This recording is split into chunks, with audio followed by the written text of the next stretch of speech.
The night air was biting as I stumbled up the snowy driveway, clutching my baby tightly against my chest. Denver's winter was relentless, and I was barely dressed for it, my clothes in tatters and soaked through. The cold pierced me to my bones, but the thought of finding refuge drove me on, step by painful step. My baby, wrapped in a thin blanket, was my only source of warmth and comfort. I reached the front door of my brother Michael's house and knocked weakly. My hands were numb, and my vision was blurred by tears and frost. I could hardly believe I had made it this far.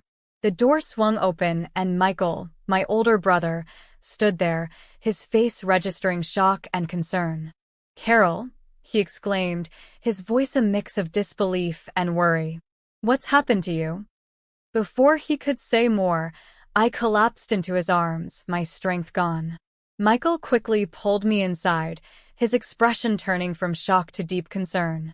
He led me to the living room, where a fire crackled in the fireplace, its warmth a stark contrast to the bitter cold outside. I sank into a chair, and Michael draped a thick, cozy blanket around me.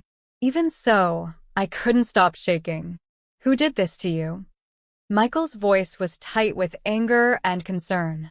His eyes fell on the baby, peacefully sleeping despite the chaos. I took a deep breath, trying to steady myself. "It's a long story, Michael. I need to tell you everything." Michael sat down next to me, his face softening with empathy. "Go ahead," he encouraged gently. I nodded, my mind racing back through the painful events. "You remember when we lost Mom and Dad in that car crash? I was just 5 and you were 10. I began. Michael's eyes clouded with the memory. "You stepped up as my protector after that. I don't know how I would have survived without you." Michael's gaze was steady. "I've always been here for you, Carol. We went to live with Grandma and Grandpa," I continued. "They were well-known artists, and they took us in when everyone else turned us away. They gave us a stable home. You excelled in academics and sports, and eventually learned carpentry from Grandpa. I pursued a career as a schoolteacher. Life seemed good."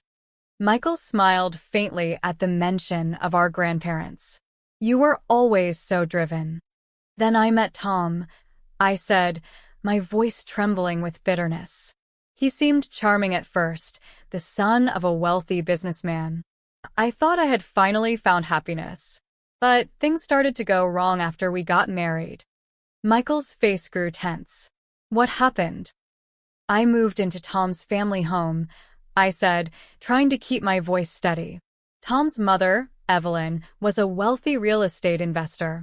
At first, she seemed welcoming, but it soon became clear that she despised me. She would belittle me and make me feel like an outsider." I paused, struggling to hold back tears. "She wasn't just verbally abusive, she was physically abusive too. She'd pour boiling water on me, hide sharp objects in my food, and even tried to push me down the stairs once." Michael's eyes widened with anger. "And Tom? Did he do anything to stop her?" I shook my head. "Tom started changing too. He became distant and harsh. His mother's influence made everything worse. He began to treat me like a servant." Michael's fists clenched in anger. "I'm so sorry, Carol. What about your father-in-law? Wasn't he able to help?" "He was ill," I explained. "He tried to defend me, but he was too frail. He told me to hang in there, but things just got worse." "Tell me more," Michael urged, his voice full of concern. I took another deep breath. Tom's hostility grew, and I was pushed to the breaking point. I was reduced to a housekeeper, enduring constant mistreatment.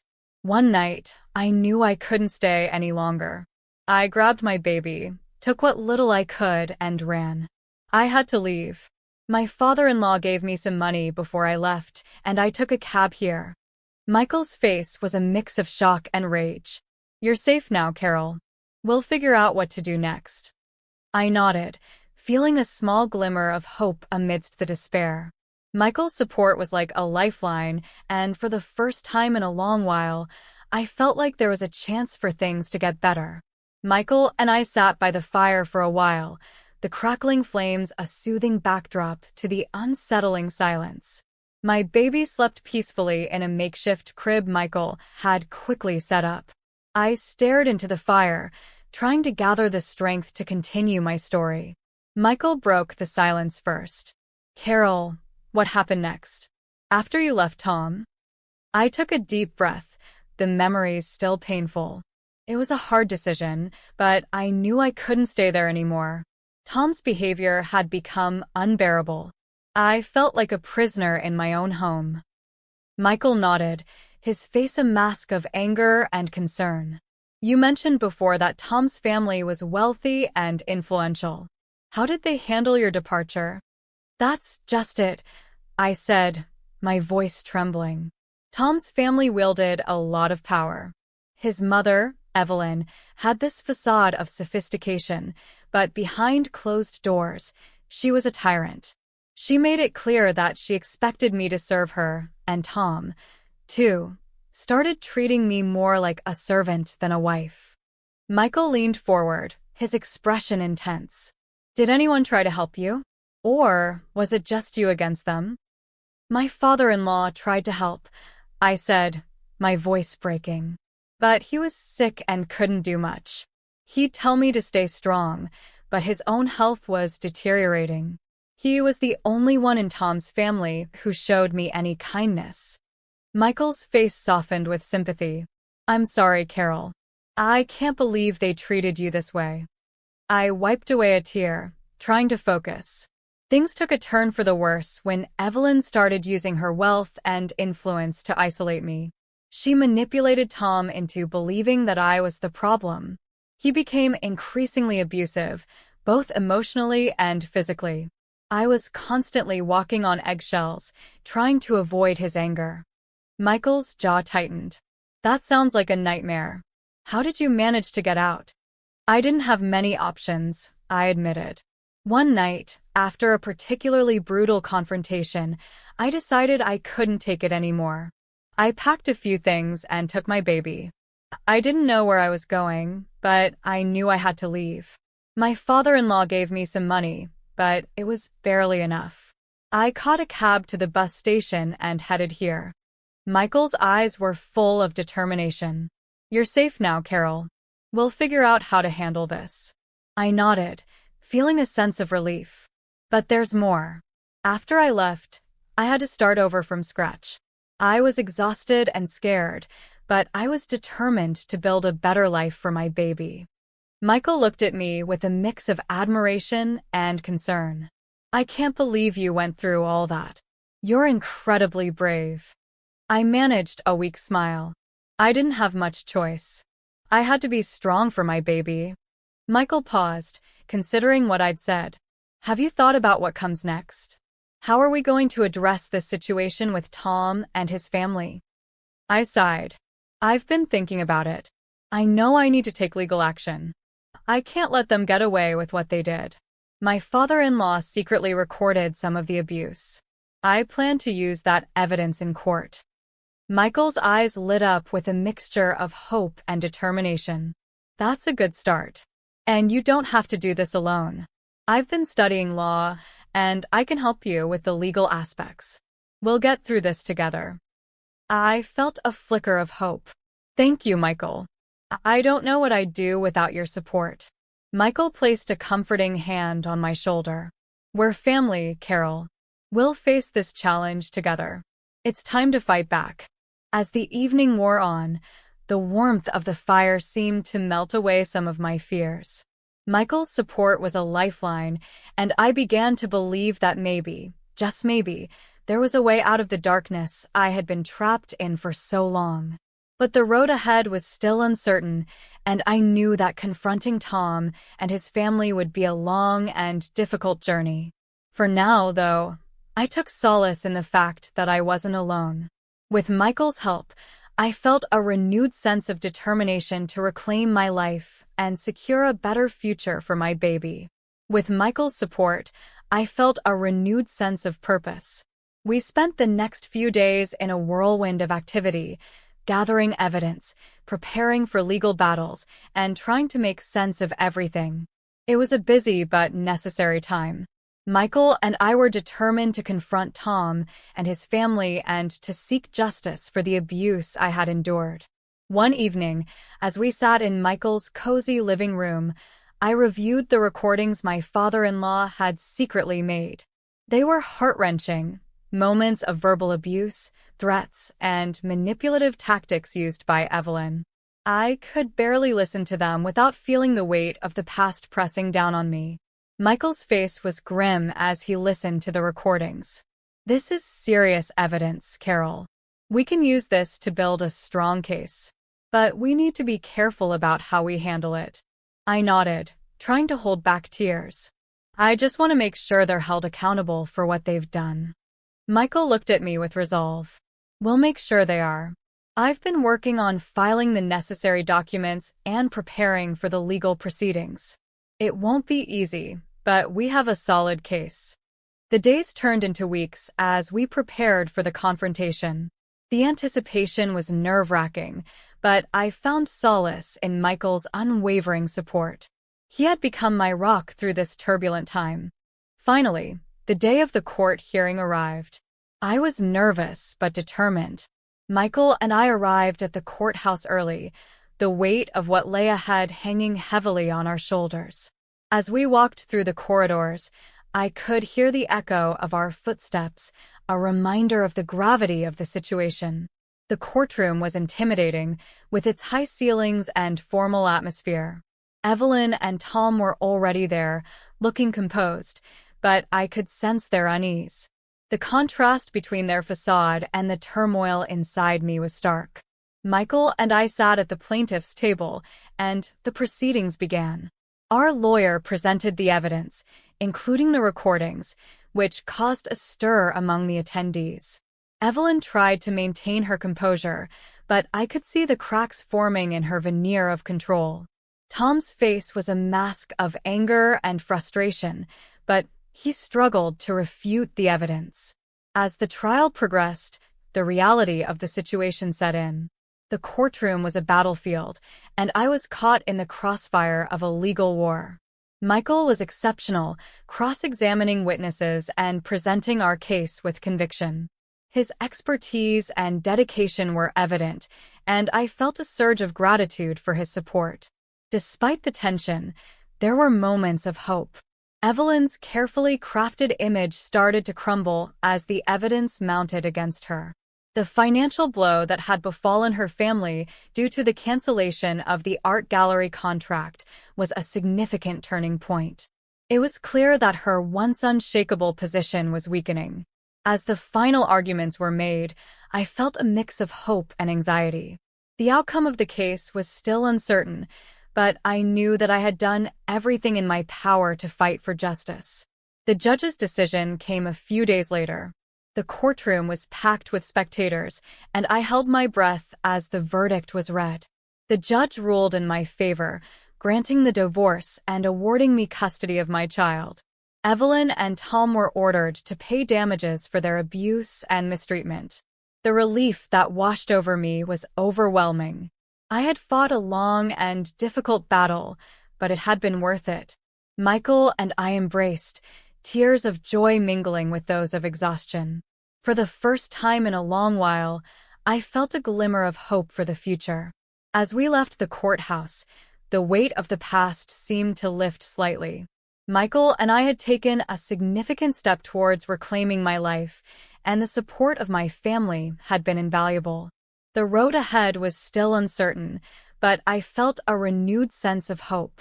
With the legal battle behind us, I could now focus on building a new life for myself and my child. The journey had been arduous, but the triumph of resilience and the importance of family support had shown through every challenge. The aftermath of the court proceedings was both a relief and a challenge. With the legal battles behind me, Michael and I turned our attention to rebuilding our lives.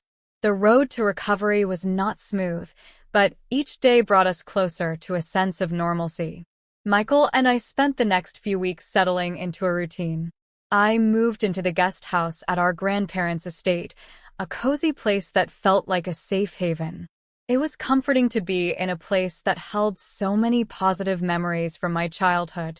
The guest house had a warm, inviting atmosphere with its soft lighting and comfortable furniture. I set about making it feel like home for my child and me, filling it with toys, books, and the familiar sense of home-cooked meals. The first few nights were a whirlwind of emotions. My child, still adjusting to the new environment, clung to me with a mix of curiosity and trepidation. It was heartwarming to see them gradually grow comfortable in their new surroundings. Michael often stopped by to help, bringing meals and offering a listening ear whenever I needed it. I resumed my career as a schoolteacher, a move that felt both daunting and exhilarating. Returning to work was a step towards reclaiming my independence and finding a sense of normalcy. The transition was challenging, as I had to reestablish my routine and balance work with parenting.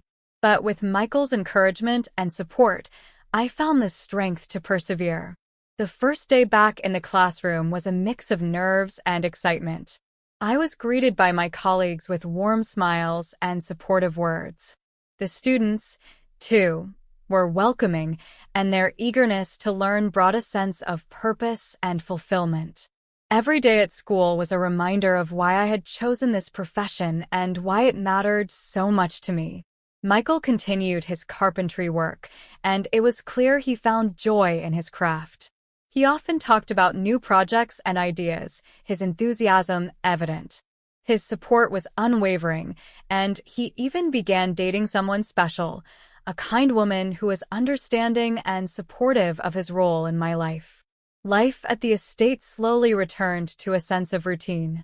My child and I attended family dinners with Michael and our grandparents, where laughter and shared stories became a staple of our evenings.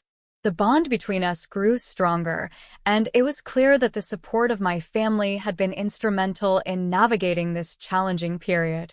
Meanwhile, Evelyn and Tom faced the consequences of their actions. Their once thriving real estate business crumbled under the weight of financial troubles and public scrutiny. The art gallery's decision to cancel their contract was a significant blow, and Evelyn's reputation suffered irreparable damage. It was clear that their once unassailable position had deteriorated significantly. The financial strain and personal turmoil took a toll on their relationship, leading to further complications in their lives. Tom, realizing that he no longer had control over his stepfather's assets, attempted to reconcile with me. He reached out, pleading for a fresh start. But after everything that had transpired, I found it impossible to forgive and forget. My focus was on healing and moving forward, not on reopening old wounds. Carol's father-in-law, who had discreetly supported me throughout the legal battle, eventually moved into an upscale assisted living facility. It was a bittersweet moment. His health had deteriorated, and though he had been a silent ally, his presence in my life had been significant. I visited him occasionally, ensuring he was comfortable and well cared for. As I looked back on everything that had happened, I felt a profound sense of gratitude. The journey had been long and arduous, but the resilience I had discovered within myself and the unwavering support of my family had been the cornerstones of my recovery. Each day was a step towards a brighter future, and though the scars of the past remained, they were a testament to the strength and courage that had carried me through. The triumph of resilience and the importance of family support had never been more evident. As I walked through the peaceful gardens of the estate with my child by my side, I knew that I had emerged stronger and more determined than ever. The future was still uncertain, but with the love and support of those who mattered most, I was ready to embrace whatever lay ahead. In the end, the story was not just about overcoming adversity. It was about finding strength in the face of challenges and discovering the power of family to help heal and rebuild.